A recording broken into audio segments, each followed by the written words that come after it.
Leía al momento de detenernos en las noticias de Venezuela, la primera página del Nacional, donde el gran titular al día de hoy nos dice: Nicolás Maduro ofrece petróleo por vacunas contra el COVID, bajo la sombra de las sanciones. Acota el antetítulo. ¿Qué quiere decir esto? Según Maduro, la cita es así: Venezuela tiene los barcos petroleros, tiene los clientes para que nos compren el crudo y dedicaría una parte de su producción para garantizar todas las vacunas que necesitamos. Petróleo por vacunas. ¿Qué hay realmente detrás de esta oferta? ¿Qué hay detrás de estas palabras? Abordemos el tema con el economista Leonardo Buñac, especialista en finanzas internacionales en la ciudad de Caracas. Leonardo, muy buenos días. Gracias por atendernos. Muy buenos días, Miguel. Un saludo a todos esos cientos de miles de radioescuchas que en la región, en América Latina y Venezuela, te siguen todos los días. Muchas gracias. Leonardo, ¿cómo interpretas tú esta oferta hecha por Nicolás Maduro? Bueno, sin duda es una oferta que yo siento que tiene como objetivo fundamentalmente la obtención de dividendos políticos, ¿no? Cuando uno ve lo que ocurre internamente en Venezuela y que Venezuela pasa rápidamente, como lo hemos hablado en el pasado, ya de una crisis económica a una crisis humanitaria, te sorprende con grandes cosas. Fede Cámara, por ejemplo, con el cual me relaciono en muchos aspectos, le pide al gobierno nacional que le permite importar, por ejemplo, diésel, importar gasoil, porque la economía venezolana funciona con encadenamientos internos, donde el combustible es fundamental para el transporte de materias primas, de productos semielaborados, productos intermedios, productos terminados que son vitales para la población. El ganado, se ha perdido más de 6 millones de toneladas de productos agrícolas en las últimas semanas por falta de combustible, y el gobierno explícitamente se niega a aprobarle a Fede Cámara que puede importar combustible. Tenemos problemas de gasolina en toda Venezuela y no se le permite al sector privado de la economía la importación.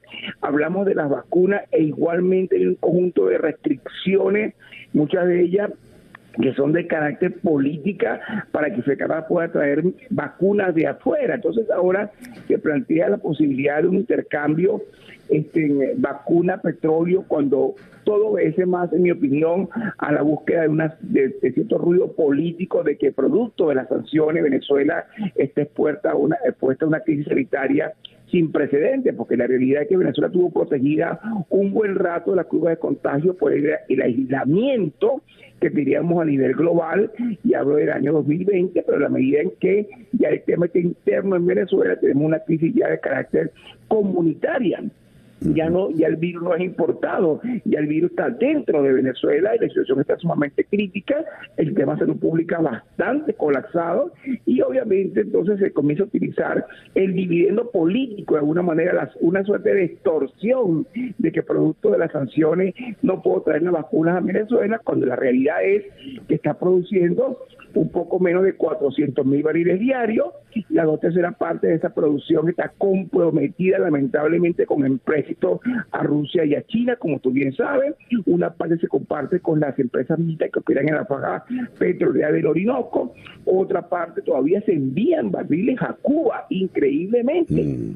Entonces, cuando vemos el contexto de la noticia, realmente sorprende. Igualmente cuando vemos que le dice Maduro a la ONU: necesito que ustedes me ayuden a reestructurar la deuda pública de Venezuela. Entonces, te encuentras realmente que todo obedece más a una retórica política que a una voluntad real de hacer que las cosas funcionen. El sector empresarial venezolano, San Miguel, y no te cambio con esto el tema, le está pidiendo todos los días al gobierno de Venezuela, al gobierno de Nicolás Maduro, que es el que está gobernando territorialmente el país. Porque Guaidó, bueno, de alguna manera representa el simbolismo de la lucha política, pero quien gobierna es Nicolás Maduro. Por eso le está pidiendo que por favor disminuya radicalmente el encaje legal, para que la banca pueda regresar a financiar la actividad productiva y reproductiva que genere empleo y crecimiento económico, para financiar el bolsillo de los venezolanos a través de la tarjeta de crédito, y no se ha logrado una reducción del encaje ilegal. Es decir, hay tantas cosas que en lo interno se pueden hacer para que el país comience a funcionar, a dinamizarse, y no se están haciendo. Se desprende de esta explicación que nos has dado, Leonardo, muy, muy clara y precisa, que lo que está lanzando Maduro es una estrategia política, algo así como para alborotar. Comunicacional, de alguna manera. Sí, un problema comunicacional. En el fondo no hay intención real de solucionar el problema de las vacunas, porque está apuntando a una oferta de petróleo por vacunas que no se va a dar de ninguna manera, tal como lo que se desprende de tus palabras. Siendo así, ¿qué puede ocurrir entonces en el cuadro económico venezolano, económico y social venezolano? Mira, es sumamente complicado porque la realidad es que Venezuela, por ejemplo, necesita urgentemente reestructurar la deuda pública externa. Venezuela tiene que pagar en los próximos 10 años 91.000 millones de dólares en deuda pública de San Miguel, y estamos sin pagar desde el año 2017. Estamos en default, con los mercados financieros internacionales completamente cerrados para el país, cero ausencia de inversión extranjera directa, cero ausencia de movimiento de capitales hacia Venezuela. Eso es una realidad. Y hay 4 puntos cardinales que hay que resolver para poder avanzar a una reestructuración. Por ejemplo, el tema de la Asamblea Nacional, que tiene que aprobar las modificaciones de los premios de la deuda en el caso de una renegociación, pues la otra no es reconocida, esta que fue electa el año pasado. El tema de que los acreedores están pidiendo al gobierno una estrategia que le devuelva a Venezuela la capacidad de repago, que no tenemos. No hay un plan económico, no hay un programa económico que le devuelva a Venezuela su capacidad de repago de la deuda pública si hay una reestructuración con los acreedores. Y de cara al gobierno de los Estados Unidos, viene la parte más difícil, que el gobierno de los Estados Unidos requiere para avanzar en una reestructuración, porque la deuda está emitida en dólares y la gran parte de los acreedores son corporaciones, bancos de inversión, bancos comerciales y personas naturales que operan bajo la jurisdicción del dólar de los Estados Unidos. Por lo tanto, Estados Unidos le pide a Venezuela el restablecimiento del orden democrático institucional que se perdió. Y esos son 4 puntos cardinales que no se van a cumplir por un problema claro de inviabilidad política. Por otra parte, viene el tema de inversión extranjera. ¿Qué tipo de inversión extranjera viene a Venezuela?